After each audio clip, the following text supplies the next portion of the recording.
tal? ¿Cómo está? Les saludamos cordialmente en Catalejo. En esta emisión de hoy hablaremos sobre el proceso electoral de Jalisco y los escenarios postelectorales. ¿Qué se espera para el candidato ganador Pablo Lemos? De eso hablarán nuestros invitados el día de hoy. Está con nosotros el doctor Javier Hurtado, profesor honorífico en Derecho Constitucional en la División de Estudios Jurídicos del CUSH. Doctor, bienvenido, gracias. Al contrario, por estar con nosotros. El doctor Jaime Tamayo, él es jefe del Departamento de Estudios sobre Movimientos Sociales del CUSH. Doctor, gracias por estar con nosotros. Muchas gracias por haberme invitado. Y el doctor Armando Zacarías Castillo, él es jefe del Departamento de Estudios Políticos del CUSH. Doctor, bienvenido, gracias. Muchas gracias por estar con nosotros. Bueno, su opinión, no habíamos hablado del proceso electoral de Jalisco concretamente. Bueno, ya se tienen los resultados, pero también hay 191 impugnaciones o juicios de inconformidad. De esto hablaremos mucho más adelante, pero en términos generales, ¿qué les pareció el proceso electoral en Jalisco y los resultados precisamente de la elección para gobernador? Iniciamos con usted, doctor Armando Zacarías. Bueno, el proceso se llevó razonablemente con los elementos necesarios. Hay que recordar que fue una elección concurrente. La primera fue en 2018, la segunda ahora en 2024. Se realizaron los dos procesos electorales y en términos generales el desarrollo fue bueno. Sin embargo, hubo y hay detalles técnicos que está pendiente por resolver y por informar y comunicar el Instituto Electoral y de Participación Ciudadana de Jalisco. Sin embargo, pues los detalles que están surgiendo no hacen pensar que vaya a haber una modificación sustancial de los resultados generales que fueron dados a conocer en todo este proceso de conteo rápido y posteriormente ya de certificación de las candidaturas, las que obtuvieron los triunfos. De forma que el proceso se llevó razonablemente en orden. Hay que recordar que en 2021 hubo un municipio en Jalisco donde no pudo desarrollarse el proceso electoral, no se pudo reponer el proceso electoral y se nombró una comisión administrativa para tener la representación administrativa del ayuntamiento, como fue el caso de Jilotlán de los Dolores. En este caso, bueno, pues hay algunos detalles en algunos distritos. Sin embargo, en términos generales, me parece que el proceso se desarrolló bien. Lo que seguiría por analizar es cómo se comportó el ambiente político dentro de este proceso electoral. Muy bien, gracias, doctor Javier Hurtado. Bueno, a mí me parece que hubo situaciones extrañas, atípicas, anómalas, que pues se generan enormes interrogantes. Por ejemplo, mencionaré sencillamente dos, y lo digo en los términos más objetivos posibles y con el mayor respeto a las personas. El hecho de que el candidato ese día, Pablo Lemos, a las 6 horas y minutitos, salga y proclame su victoria y dé el porcentaje con el que ganó, y que nadie le diga nada, pasa un día, 2 días, 3 días, 4 días, 6 días, y nadie le dice nada. Y él va dando los resultados. Empieza en 20 puntos, luego baja a 15, luego a 10, luego a 9, luego a 7 y luego a 6. Eso yo nunca lo había visto jamás. Bueno, yo he estudiado el sistema político mexicano, claro, y lo he visto de cerca. O sea, yo desde 1976 he visto elecciones en persona, ¿sí? O sea, no es de ahorita. Yo creo que todavía no nacía el señor Pablo Lemos, cuando yo ya veía elecciones. Y yo nunca, jamás había visto que un candidato saliera él solito, en cuanto habían cerrado las casillas, a proclamar el triunfo, y cuando todavía ni siquiera se terminaban de computar las casillas, los votos, y proclamara su triunfo y diera la cifra exacta ante el silencio absoluto de la autoridad electoral. Nunca jamás la autoridad electoral salió ni a llamarle la atención, ni reconvenirlo al orden y la mesura, ni a dar otra cifra. Nunca, jamás. Fue hasta las 11:59 del sábado, de esa semana, que el Instituto Electoral sacó una tabla ahí en PDF ¿sí? Y con todavía unos asteriscos que decían que había unos distritos que no estaban debidamente computados todavía. A las 11:59 del sábado de esa semana, a las 11:30, o sea, perdón, de la una elección. semana después y ni aún así terminaba. O sea, un desastre absoluto, sí, absoluto. Y al final de cuentas la autoridad electoral termina siendo prácticamente suyo el resultado que dijo el candidato, no al revés, no el candidato hizo suyo el resultado que da el Instituto Electoral, no. El Instituto Electoral al final de cuentas confirma el resultado que día con día va dando el candidato, ¿sí? Nadie, bueno, no estoy echando mentiras, nadie, absolutamente nadie, ¿sí? Nunca le dijo nada y nadie, jamás, ninguna autoridad electoral salió a decir, no señor, espérese, no solamente es, no, espérese, es que el resultado es este. Nunca. Él era el que iba dando el resultado. Eso yo nunca lo había visto, la verdad te lo juro. Ni López Portillo se dio ese lujo, ¿sí? Que fue candidato único. Ni Carlos Salinas con el enorme fraude que hubo, y Jaime se lo cortará muy bien porque lo vivió muy de cerca, al igual que yo, porque yo hasta candidato fui gracias aquí a las motivaciones que me hizo Jaime Tamayo. Entonces yo viví muy de cerca eso, ¿sí? Y ni siquiera Carlos Salinas hizo eso. Quien salió a proclamar su triunfo, entre comillas, fue el presidente del partido, Jorge de la Vega Domínguez, a las 11:30. Y como a las 12:15, 12:20, sale Salinas a dar un discurso del famoso fin del partido prácticamente único, si se acuerdan, ¿no? Sí. Pero Salinas tampoco nunca dio el resultado, nada más dijo que ganó. Pero no con cuánto. Eso fue después. Entonces, esto, la verdad, a mí me parece, es un evento paradigmático en la historia del sistema político mexicano. Fíjate, lo vuelvo a repetir, nunca nadie, un candidato, ¿sí?, ni a presidente de la República, ni a gobernador de un estado, había salido después, poquito después de las 6 de la tarde, a decir que había ganado un triunfo contundente, dijo, con 20 puntos de diferencia. Nunca jamás yo había visto eso, ¿eh? No, es que la verdad eso 20 no puntos que luego se fueron reduciendo. Sí, le fue bajando, al otro día fueron 15, luego al otro día fueron 10, luego al otro día fueron 9, y al otro día fueron 7, y al otro día fueron 6, sí, el sábado. Y ya el domingo, el Instituto Electoral da a conocer 4 puntos y cacho, casi la cifra final. De hecho es 41.89, 38.09, o sea, 3 puntos. Quien, ¿no? quien fijó la cifra de la diferencia del resultado electoral fue el candidato, no la autoridad electoral. Muy bien. Qué lamentable. Haya sido o no haya sido cierto, como decía Calderón, haya sido como haya sido, sí. El problema fue ese. Entonces, ¿a quién le vamos a achacar aquí el problema?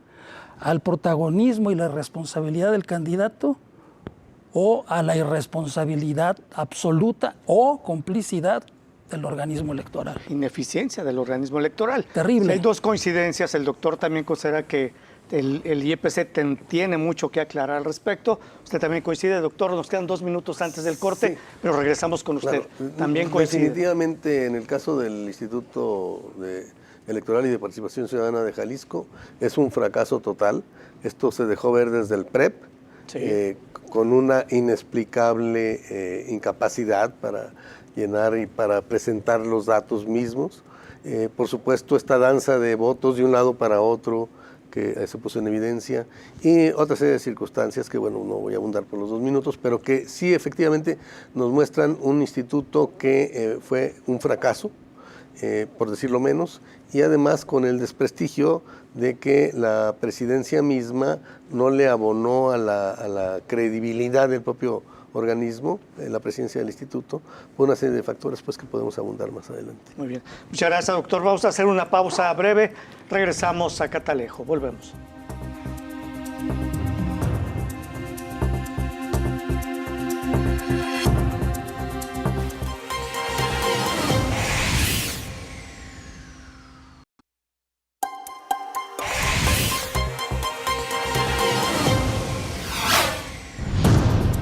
Muchas gracias. Continuamos en Catalejo. Doctor Jaime Tamayo, estamos con usted.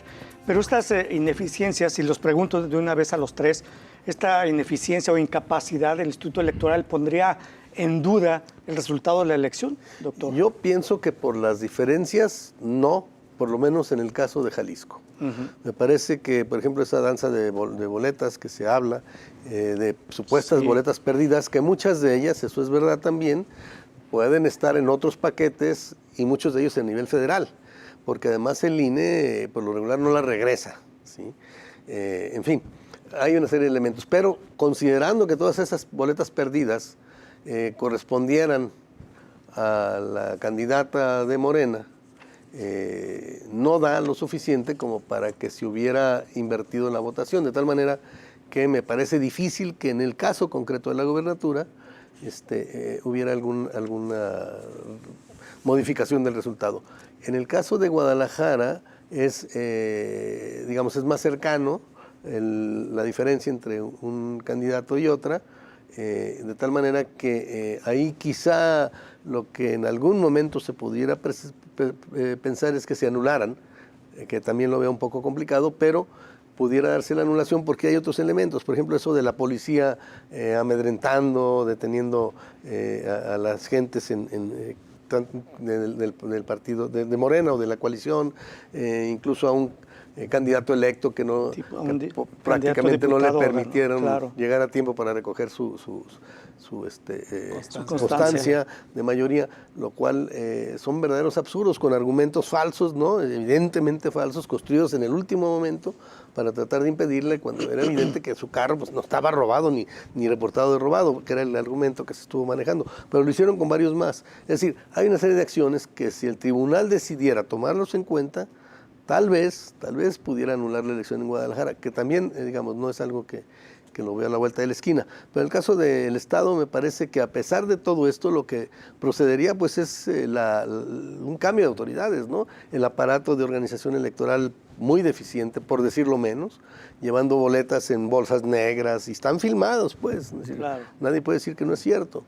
Y la autoridad electoral saliendo a decir como que no pasó nada, incumpliendo con todos los protocolos en el traslado de boletas y dicen rompiendo la cadena de custodia, ¿no? Sí, entonces evidentemente que ahí hay elementos para pensar que esa estructura de organización electoral en el estado de Jalisco pues debe sufrir una transformación importante, a reserva de que los institutos electorales, o las OPLES como se les domina en la ley, los institutos electorales de los estados, pues cada vez tienen menos funciones. Eso es lo más grave, porque sus funciones ya son mínimas. Pero y creo así que ya van a desaparecer, ¿no?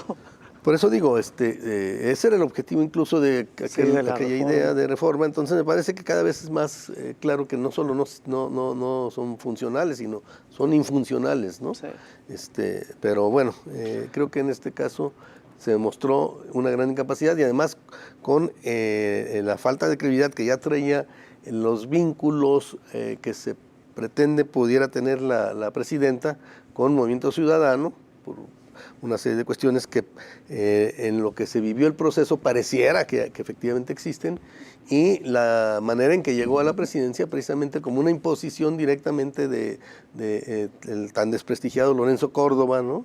Y Ciro Murayama, cuando ella era el quinto lugar en el examen, por ejemplo, ¿no?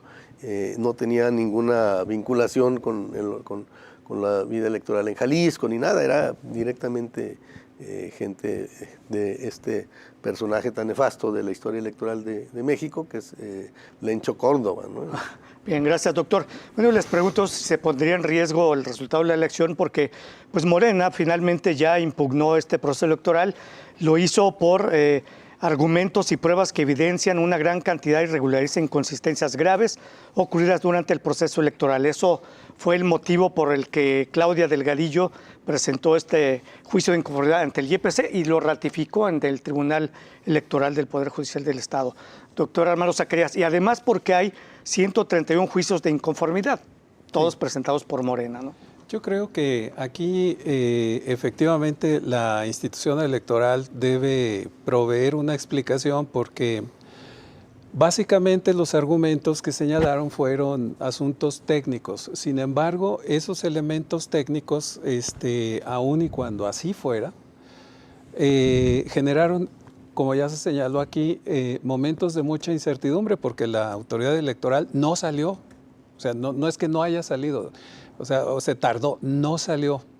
Y de hecho, lo que hizo la autoridad electoral en la jornada, como a las 11 y algo de la noche, dijeron, interrumpimos en este momento el proceso y lo restablecemos mañana. O sea, todo el proceso se interrumpió y pudiera ser que sea un tema técnico. Sin embargo, yo ahí coincido ampliamente con lo que dice el doctor Jaime Tamayo en el sentido de que las autoridades se vieron desbordadas por el proceso.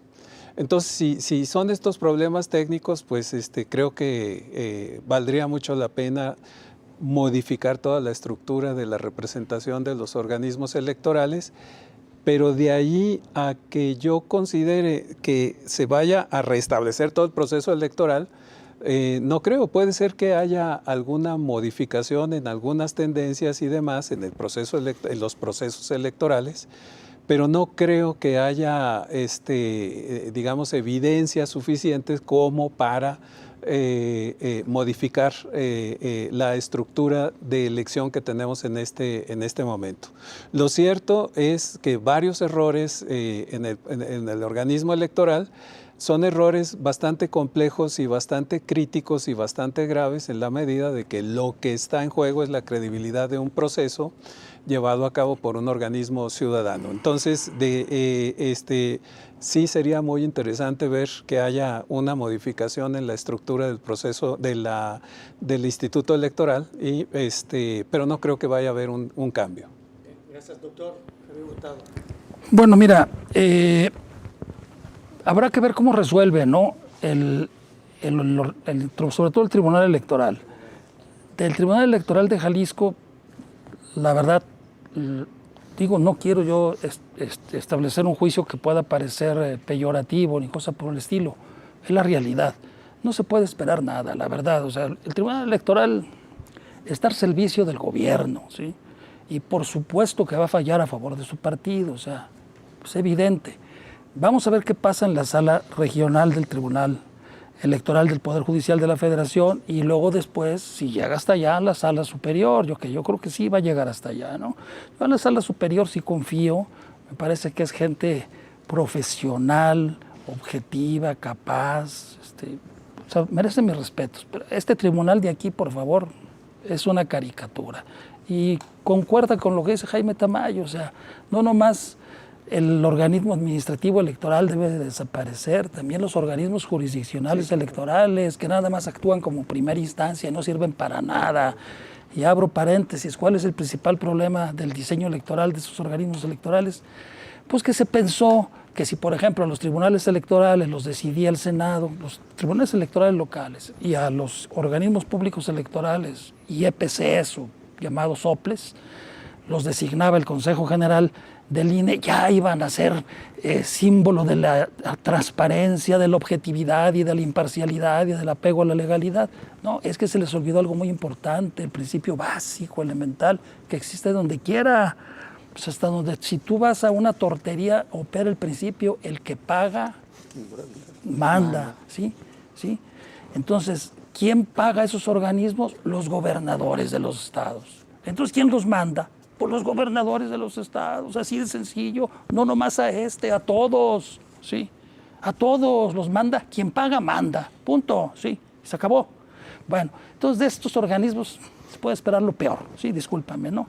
Entonces hay que ver lo que decían los tribunales federales. Hay que ver qué es lo que decidan los tribunales federales. Muy bien, gracias, doctor. Vamos a hacer una pausa breve, regresamos a Catalejo.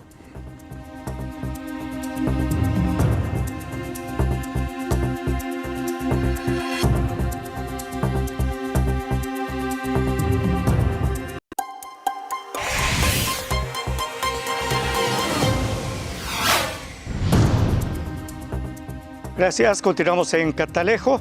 Y bueno, parece ser que en este proceso electoral y los resultados que hasta el momento están dados a conocer, las alianzas fueron clave en la conquista de de los triunfos en los distritos, pero también en los municipios. De hecho, con base a estos resultados, ¿qué opinan de la conformación? Porque Pablo Lemos, de la conformación del Congreso, Pablo Lemos tendrá un Congreso prácticamente opositor totalmente. Y bueno, además de que en los municipios, pues la coalición o la alianza del PRI, PAN y PRD, pues ganó más municipios que todos los demás. Doctor, iniciamos con usted, Jaime Tamayo. Bueno, mira, yo creo que es una cosa interesante. Más allá de las alianzas, también está el asunto del voto diferenciado en función del candidato. Si se fijan, en la elección federal se asumió que se votaba por la presidenta de la coalición Hacemos Historia, se votaba por los senadores y por los diputados, es decir, todo el paquete, el famoso Plan C, básicamente. Entonces, en Jalisco es donde, en Jalisco ganan ellos. Pero ya a nivel del Estado, el Estado lo gana el candidato de Movimiento Ciudadano, un candidato que, quiera o no, tenía cierta popularidad. E incluso alguna vez se llegó a hablar de que podía ser el candidato de Morena. Incluso cuando se vino a Guadalajara originalmente había habido un diálogo con Morena y eso se trascendió. En un momento se habló de eso. Así es decir, no es ningún secreto. Entonces, y que tiene cierta distancia en un momento dado también de este gobierno autoritario de Alfaro, ¿no?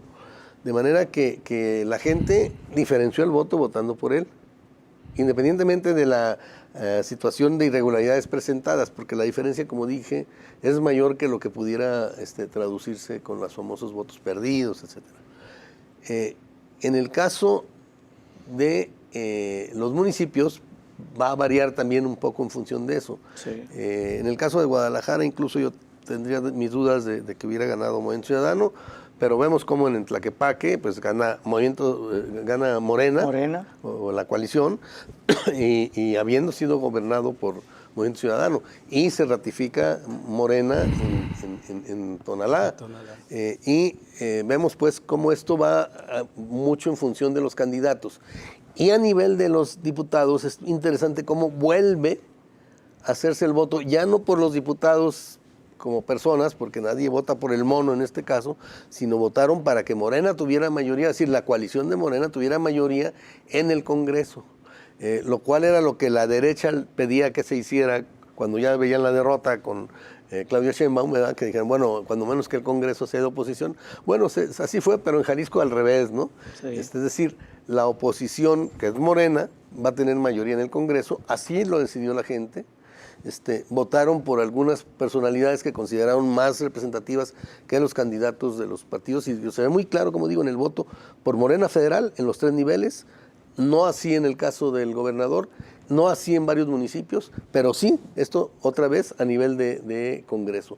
Creo que eso habla de un elector inteligente, un elector que piensa, que decide. Puede uno estar de acuerdo o en desacuerdo de la manera en que votó, pero es un voto diferenciado y no de 3 o 4 personas. Es decir, y no se diferenciaron Jalisco y lo federal. No, es Jalisco una parte, lo federal claramente con el Plan C, ya lo tratamos en la ocasión anterior, pero a nivel del Estado no se repite lo federal, a nivel de gobernador sí se repite en algunos municipios, donde ya más bien, por eso digo, va más el mono que el logo, el candidato que la coalición o que el partido. Si vemos muy probablemente en el caso de los que ganaron en las coaliciones, son gente que tiene arraigo. Vamos a revisarlo y encontraríamos que es gente que tiene más arraigo. Y, por otro lado, deciden que el Congreso se lo dan a la oposición, en este caso a Morena. Así es. ¿Sí? Entonces, bueno, es una votación inteligente. Es curioso porque, con base a los resultados actuales, el PAN, PRI y MC, si se juntaran ellos, tendrían 19 diputados.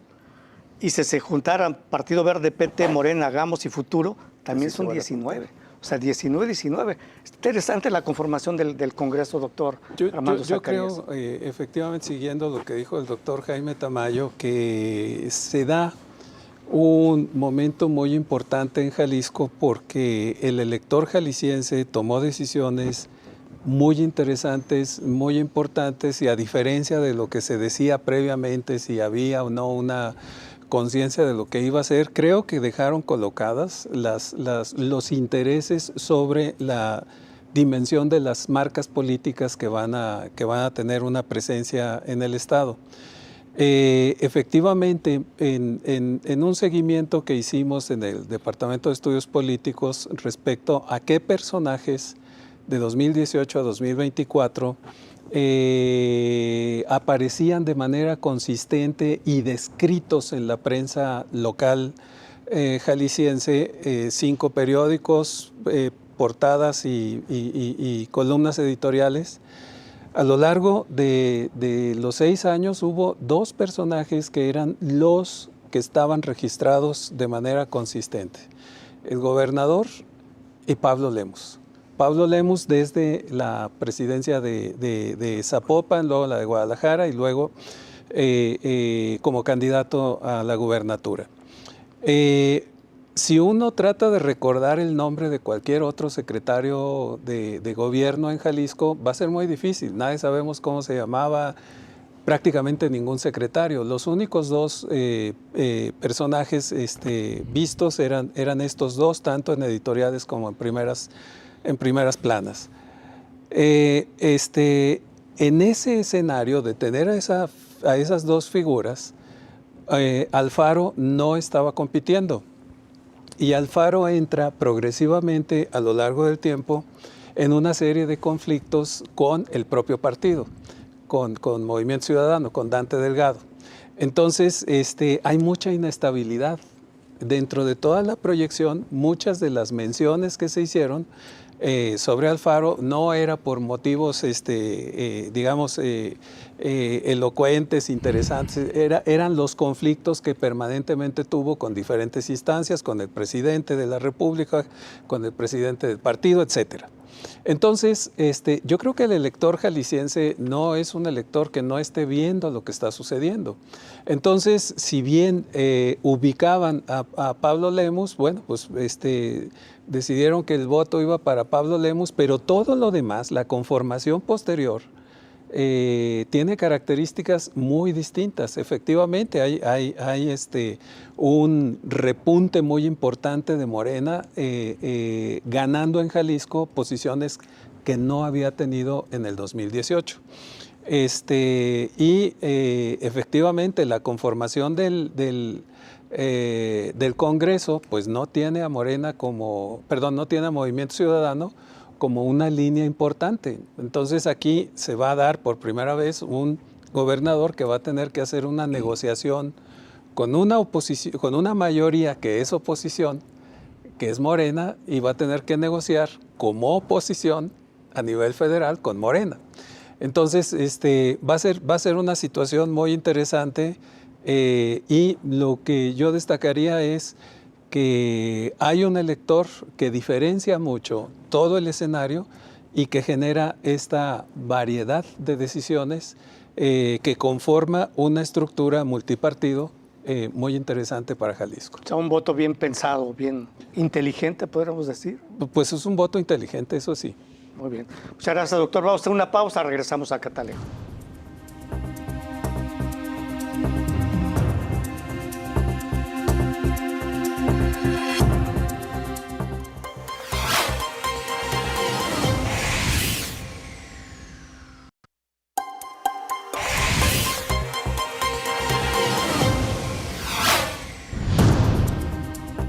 Gracias por seguir con nosotros en Catalejo. Doctor Javier Hurtado, ¿qué opina de este tema, la conformación del Congreso? Si quieres, déjame irme un poquito antes, ¿no? Mira, hablaste tú de cuántos juicios de inconformidad. 131. 130, son muchísimos. Sí. O sea, tiene, la verdad, una gran tarea los tribunales para resolver, y no es cualquier cosa, 131 juicios de inconformidad, la verdad que está difícil. Bueno, déjame señalarte algo. La Constitución en su artículo 41 establece cuáles son los principios a los que debe de regirse la función electoral. Entre otros señala el de certeza, legalidad, imparcialidad, objetividad y publicidad, máxima publicidad. Bien. Asimismo, ese artículo establece que para garantizar, estoy leyendo, los principios de constitucionalidad y legalidad, En los procesos electorales se establecerá un sistema de medios de impugnación en los términos que señala esta Constitución y la ley. Y dice, en materia electoral, la interposición de los medios, bueno, la ley establecerá el sistema de nulidades de las elecciones federales y locales por violaciones graves, dolosas y determinantes en los siguientes casos. Menciona 3 casos que luego se amplían en la ley de medios de impugnación en materia electoral. Y dice lo siguiente, que me parece muy importante tenerlo presente.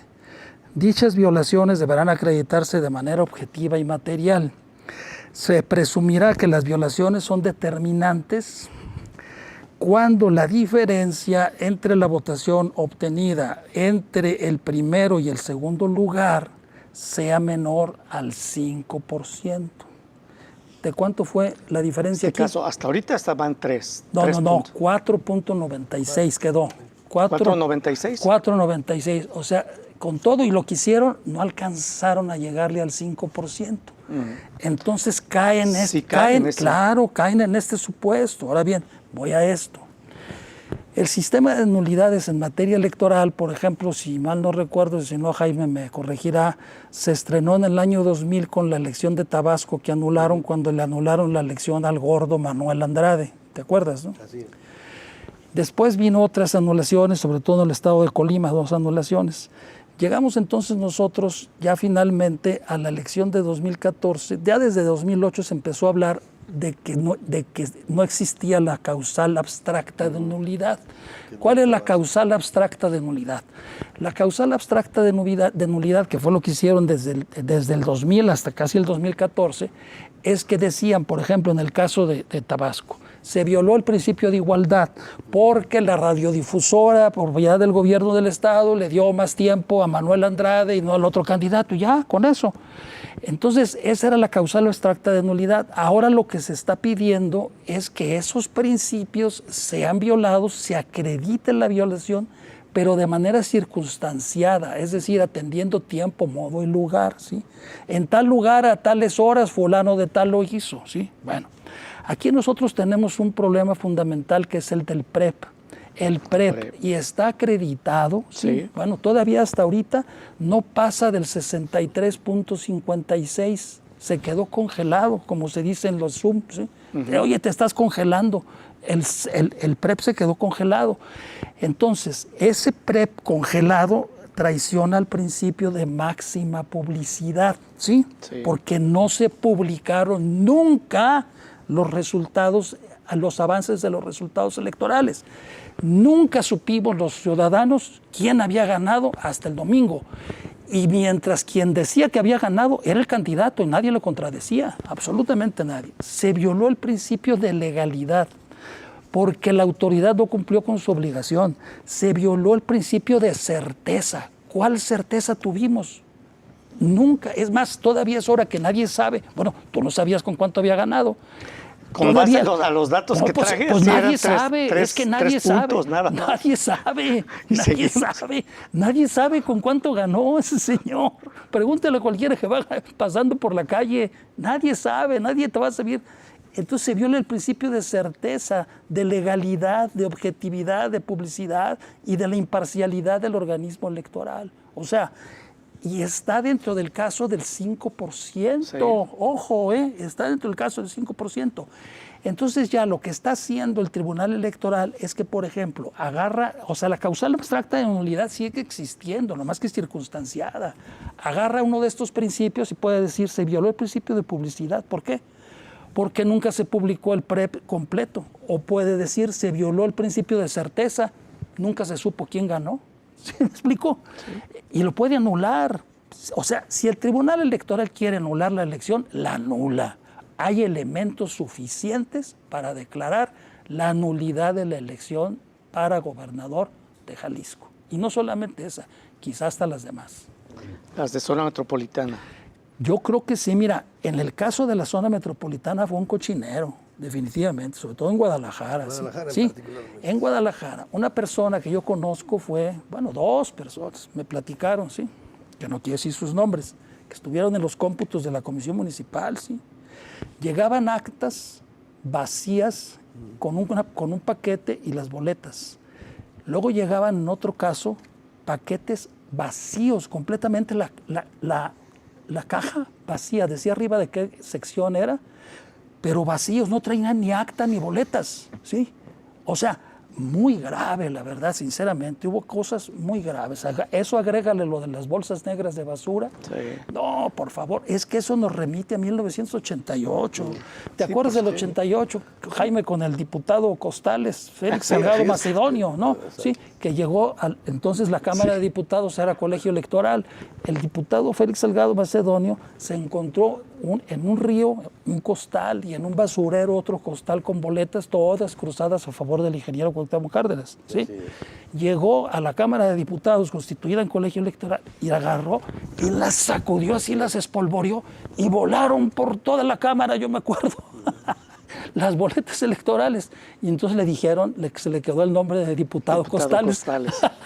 Pues aquí el de las bolsas negras pues lo hubiera agarrado y hubiera llegado al cómputo de la sesión y le hubiera hecho así para que volaran las boletas. Es que las boletas no están, ¿no? Y no están el problema es que desaparecieron, que es lo que es más grave. Nadie sabe dónde están. Y ahora falta que nos salga aquí un jefe Diego y proponga que se quemen. Nada más, oiga, eso falta. En el caso de las irregularidades en zona metropolitana, pues en Tlaquepaque fue a la inversa, seguramente, porque aquí quien impugnó fue Movimiento Ciudadano, ante el triunfo de Morena, ¿no?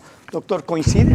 ¿Hay elementos para nulidad? Usted ya había dicho que no. Yo pienso que no se va a anular. Pienso que hay...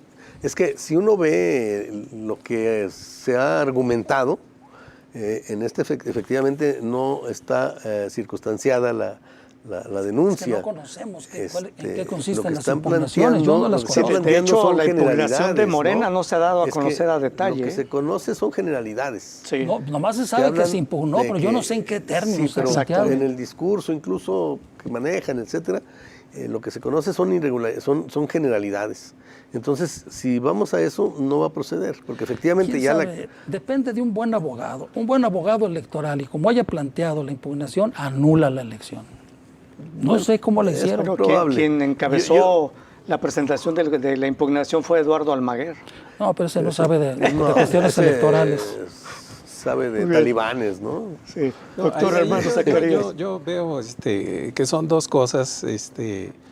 Una, este recordatorio que nos hace el doctor Javier Hurtado, magistral, respecto del derecho electoral y los elementos que podrían enunciarse como violatorios de un proceso con certeza, con equidad, con legalidad y sobre todo publicidad. Máxima publicidad, ¿no? Ese es un escenario jurídico.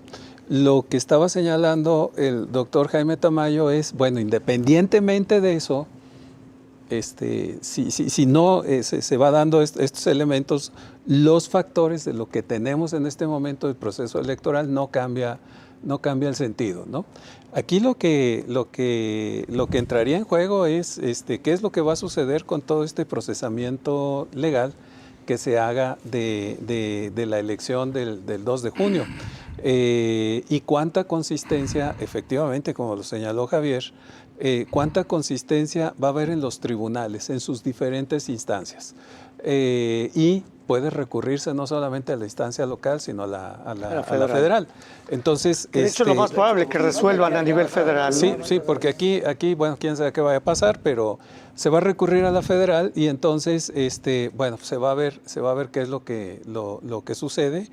Pero son dos asuntos distintos. Uno, el del procesamiento jurídico, que va en contra de la estructura que genera la incertidumbre y que es el órgano electoral. Pero la otra es, si eso no progresa, las tendencias hasta este momento pues se van a mantener y pues lo que tiene que hacer, yo creo que los partidos de oposición es reflexionar muy profundamente en analizar no qué le salió mal, sino todo le salió mal. Entonces necesitamos hacer un análisis profundo respecto a dónde está situada la representatividad que tienen esos partidos, ¿no? La ciudadanía fue muy clara al respecto, o sea, no creen en esos partidos. Bien. Gracias, doctor. Vamos a hacer una pausa, regresamos a Catalejo.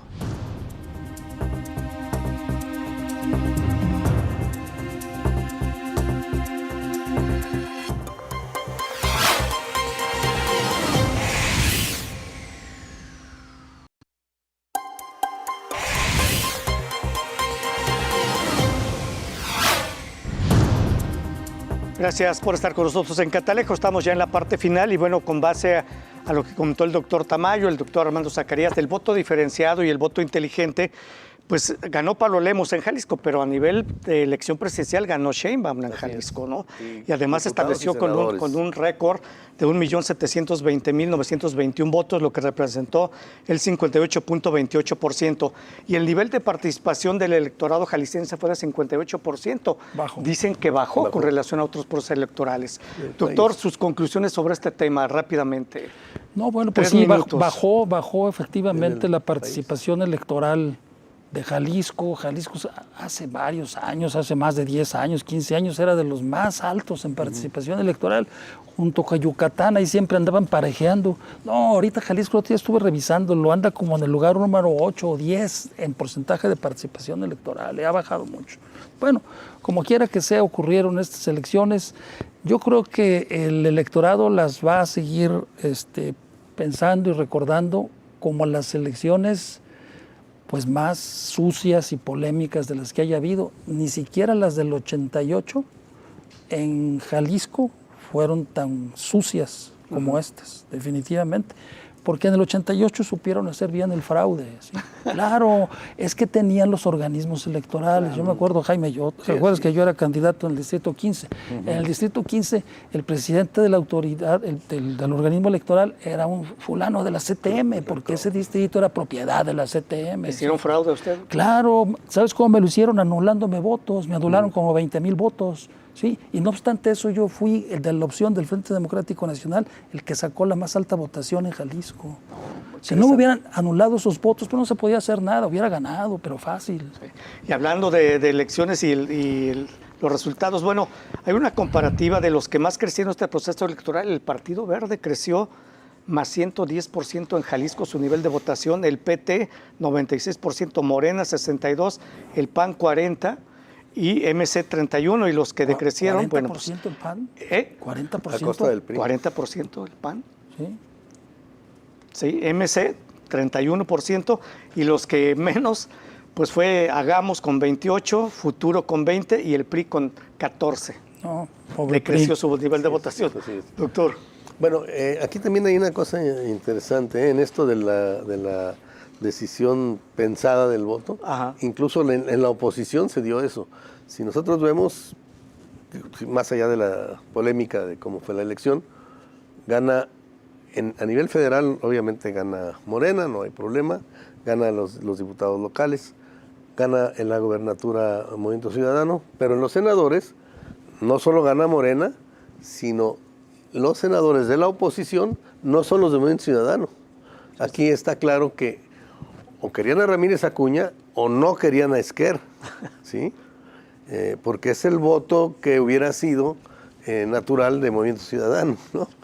Una figura muy cercana por cierto, muy cercana a Alfaro y muy contrapuesta a Lemos. Entonces, es decir, este panorama, pues, incluso en la oposición, pues, se traduce en un voto que no es necesariamente lineal. Eso por un lado. Por otro lado, sí, yo resalto esto del voto inteligente en Jalisco. Efectivamente, un voto muy diferenciado.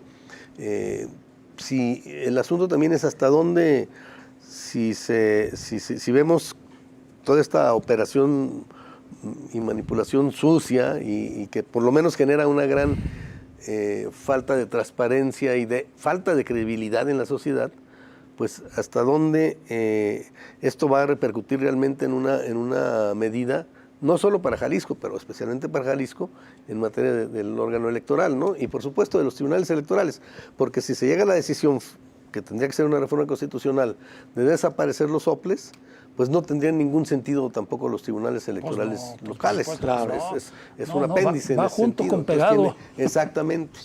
Inservibles y carísimos. Así es, y el viejo argumento de que la soberanía pues no es cierto en ese sentido, ¿no? Pues como si la organización, no sé, del SAT tuviera que dividirse o qué sé yo, es decir, hay instituciones de carácter nacional y eso no afecta y lo que hay que ver es que los candidatos, etcétera, pues cumplan con los requisitos que establecen en el Estado para ser candidato a gobernador o para candidato a diputado, etcétera, a senador. Es decir, me parece que la clave está ahora en que esto no se deje pasar. Coincido con Javier, no sé hasta dónde se pudiera comparar con el 88, porque eran condiciones muy diferentes, entonces eran elecciones de Estado en el sentido estricto de la palabra, porque el aparato electoral era un aparato del Estado, no había órganos jurisdiccionales propiamente, había unos tribunales ahí medios mal hechos y sin mucha capacidad, pero hoy lo que vemos es que estos órganos supuestamente autónomos pues son apéndices de los gobernadores, por lo menos aquí sí lo vimos así, ¿no? Bien, gracias. Y bueno, como resultado de este proceso electoral, que todavía está en marcha por el proceso de impugnaciones, pero habrá 49 alcaldesas en Jalisco, el doble de lo que había en 2021. Doctor Armando Zacarías. Y en eso tiene que ver la conformación constitucional de los equilibrios de género. Yo no sé si no estuviera esa determinación, si tendríamos ese número de representantes mujeres políticas. Yo creo que aquí lo que sucedió en Jalisco debería ameritar una reflexión profunda de todos los partidos políticos. Durante mucho tiempo, el binomio PRI-PAN era quien llevaba esencialmente toda la parte importante del trabajo de proselitismo, del trabajo de gobierno, etcétera. En esta elección aparecieron diferentes partidos, partidos locales como Hagamos, como Futuro. Viene la instauración y fortalecimiento del Partido Verde, del Partido del Trabajo, del Movimiento de Regeneración Nacional y del PRI y el PAN. Hay una gran cantidad de partidos que no han logrado establecer una oferta que sea clara para la ciudadanía, que pueda comprender y que pueda optar por los esquemas que ofrecen los partidos. Porque llegamos a un escenario como el que acaba de señalar el doctor Jaime Tamayo: o votamos por un senador o votamos contra el otro senador. O sea, no hay una reflexión respecto a lo que representan los partidos. Yo creo que si no hay esa reflexión, los partidos van a comenzar a sufrir un deterioro constante respecto a la credibilidad poca credibilidad que tiene respecto de la ciudadanía, y pues que es uno de los temas importantes. Sí, doctor. Deben modernizarse los procesos electorales, Toño. Mira, eso de que un día sean las elecciones y 3 días después los cómputos, yo me acuerdo, esos de López Portillo, por favor. Imagínate tú lo que pasa en 3 días, por favor. Eso ya es una cosa del pasado, del ultrapasado, de la ultratumba, ¿sí? ¿Cómo es posible que sigamos con eso, que sigamos con la sábana que se publica afuera?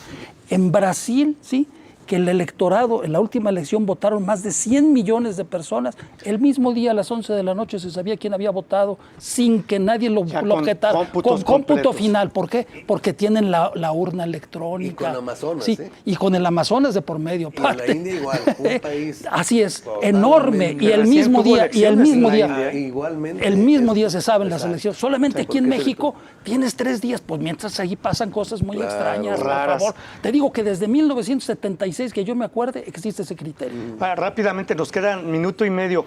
¿Qué opinan de la pérdida de registro de Futuro y que van a impugnar en tribunales, y de Hagamos también, que van a pelear en tribunales? Pues yo creo que es sano, ¿no? O sea, pues cada quien debe tener la representatividad que le corresponde, punto, sea quien sea, ¿no? Y si esas eran las reglas del juego, pues gusten o no gusten, la ciudadanía no les dio la confianza, pues deben de desaparecer y ya, que se aguanten. Doctor. Sí, yo creo que el asunto es muy claro. No se quiso esos partidos, la gente no votó por ellos, no votaron por el PRD, también va a desaparecer a nivel nacional. Así es. Han desaparecido varios partidos en los últimos años, ¿verdad? Desde partidos históricos como el Partido Popular Socialista, el PARM, hasta partidos que aparecen en la noche y en la mañana siguiente ya no están. El ferrocarril, ¿se acuerdan? El ferrocarril, en fin, el que era el PST. En fin, creo que en ese sentido no es nada extraordinario. Estos partidos no ofrecieron realmente una alternativa propia, no lograron digamos, entrar a la raíz de los ciudadanos jaliscienses en el caso de estos dos partidos locales, yo diría partidúsculos, y pues eso es lo que Doctor hay. Zacarías. Pues las reglas estaban perfectamente claras y han estado claras todo el tiempo respecto a lo que sucede con la ciudadanía. Entonces, si eso está claro, estar en este momento impugnando procesos electorales para llegar al mínimo, pues es bastante Yo creo que más mal. que nada aferrarse al registro se aferran al presupuesto, ¿no? Claro. Ah, bueno, Sobre sin todo, duda, claro. sin duda, sin duda. Es lo Pero que más les aquí está gusta. muy claro, o sea, Claro. no llegaron al registro. Si una de sus metas hubiera sido mantener el registro, pues otras estrategias, que es justamente lo que estaba señalando, Sí. otras estrategias de partido debieron haber puesto en la mesa. Gracias. Doctor Javier Hurtado, Pues muchas gracias. eso es bueno para el contribuyente también, Ah, por ¿no? Hombre, supuesto. dejar de mantener otros más. Ay, ya, afortunadamente. Sí, gracias, doctor Javier Hurtado. Doctor Jaime Tamayo, gracias. Gracias, un gusto de haber estado Doctor aquí Armando con Zacarías, ustedes. muchas gracias. Muchas gracias. Gracias a usted. Nos vemos y escuchamos en la siguiente emisión de Catalejo.